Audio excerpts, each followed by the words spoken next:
Yeah, Maskandi, Okay. Khuzani, Gajini, all of that. What would you say if someone's like, I want to listen to Aries? Who? Aries, you know, like Aries or Nasty C. Nasty C. Yeah. Yeah, some of them they play Nasty C, but most we usually play Maskandi. You know Nasty C, the rapper. I don't like rappers. DJ Taylor. Yeah, you know. I Taylor. Whenever they get into this deck, they will listen to Kajen. Shit, that's crazy, bro. Okay. Just can I have one chip? Yeah, sure. Wakathi lo mlungu emfunza ngoba uyazisholo yena. Lo mlungu sebathe ujikela ngapha bamtshela ngomaskandi. Hayi, this is no fire Soweto TV.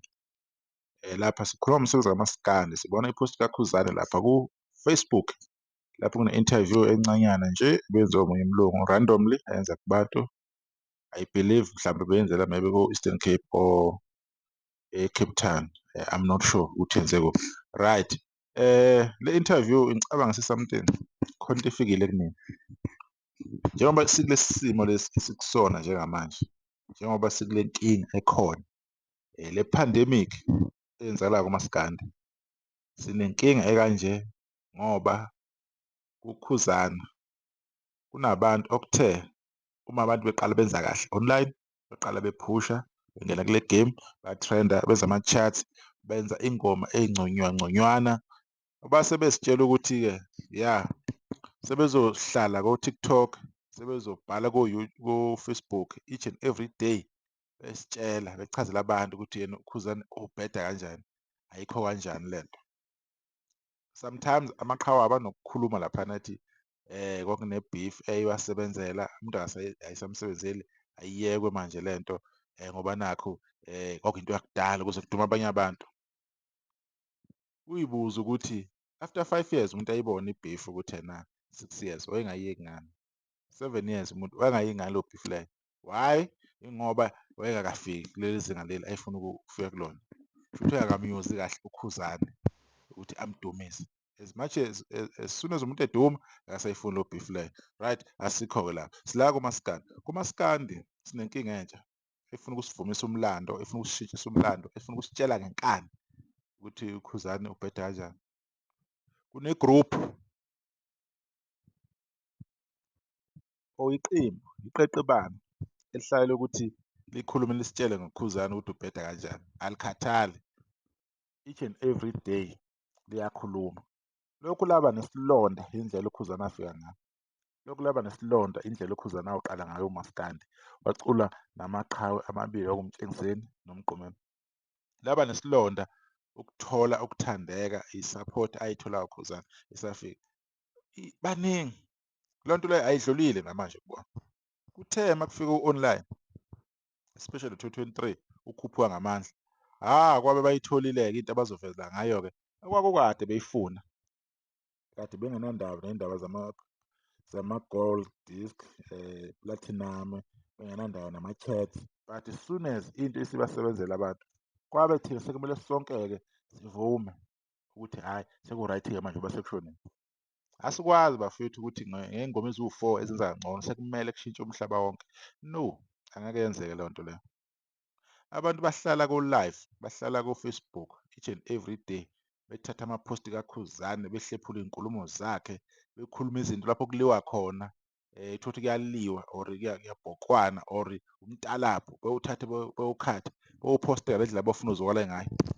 Bethathe iy'bongo, behlephule leyo piece leyo abayifunayo ukuze ifide leyo nto leyo abayifunayo ngesikhathi leso, kufithe i-situation leyo abayifunayo. Baspend isikhathi betshela abantu ukuthi hhayi le ndoda isiphuphile, iphelelwe isikhathi, ayiqashwa kanjani njani. Each and every day, alipheli usuku ungazwanga ngoKhuzani. Uyakhuluma ngomuntu osephuphile, uyampostela umuntu ophuphile, uyarifeya yini izinto ezenziwa uyena uma esephuphile.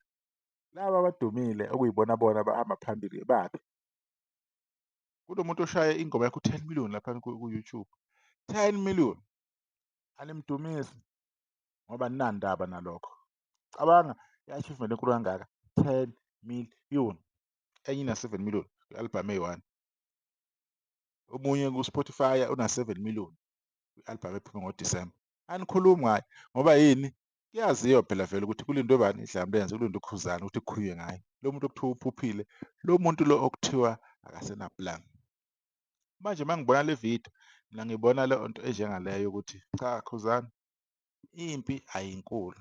Impi eyokuthi kuyaziwa ukuthi as long as usekhona, as long as usacula, as long as usaphusha, usasekhona, they know ukuthi uyi-threat kangakanani kubo emaqhaweni abo.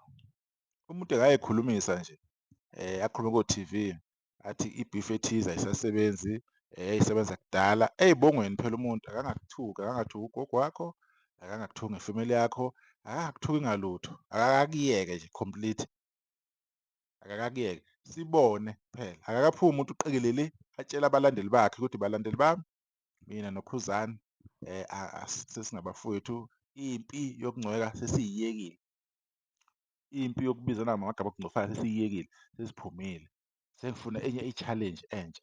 Abafana abancane akube yibona bathole ithuba. Akaphumele obala phela, akusho lokho. If esephumile asho ukuthi hhayi sengiyekile mina, angisophinda, sengiyomthatha njengomfowethu, sasikwenza ukuphamisa umsebenzi. Aphumele obala angeke akwenze lokho cause yini? Inkomo yobisi uyisenga izibe dry, izife inkomo, lokhu isengile uyidonsa imbele, kusamsebenzela.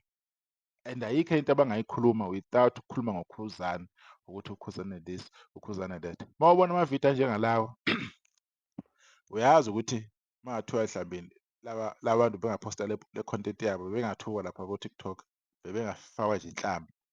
Manje uyibuza ukuthi bathukelani phela ngoba ngini nithi uphuphile. Abantu phela kumele bengakhulumi ngomuntu ophuphile, umfakelani? Uphuphe ey'ngqondweni zenu nodwa. Lokho enisuke nikusho ku-exista ey'ngqondweni zenu. Nanokusaphotha umuntu kumaskandi kuyayibulala ingqondo, ukwenza ungacabangi ukuthi khona enye into ngaphandle kweqhawe lakho. Leyo nto leyo sengiyayibona, sengiyayi-understand-a. Kwabanye abantu abazi ukuthi ukhona omunye umculi accept iqhawe labo. Okuyingozi kakhulu-ke lokho, ukuhamba leyo ndlela leyo, ukuthi ufuna libe right ngenkani. So uKhuzani akezwe kuyanda, usazotrenda, usazoduma, usazophusha, usazokhipha umculo, usazodlalwa, nisazozwa ngayo each and every time. Usazokwenza nje izinto nje zidume kakhulu, ayidle i-trend ngenkani. Lezo nombolo or whatever esuke nikhuluma ngayo, uKhuzani for 13 years esebenza anikhweshonanga lutho. Benikhweshona kuthiwa imicimbi, ukhozi, wazana noTshatha, anizange nisho lutho ngengoma ukuthi kanjani. But as soon as kufika u-online engathi anisebenzelana manje less than 2 years selifuna ukuthi sekuphelile ngayo, akakapheli ngayo.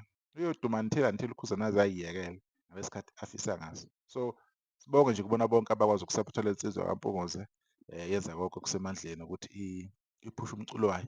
Akuyona-ke insizwa enamazwi amaningi njengamanje, yenze lokho ekwenzayo, iqhubeke nempilo.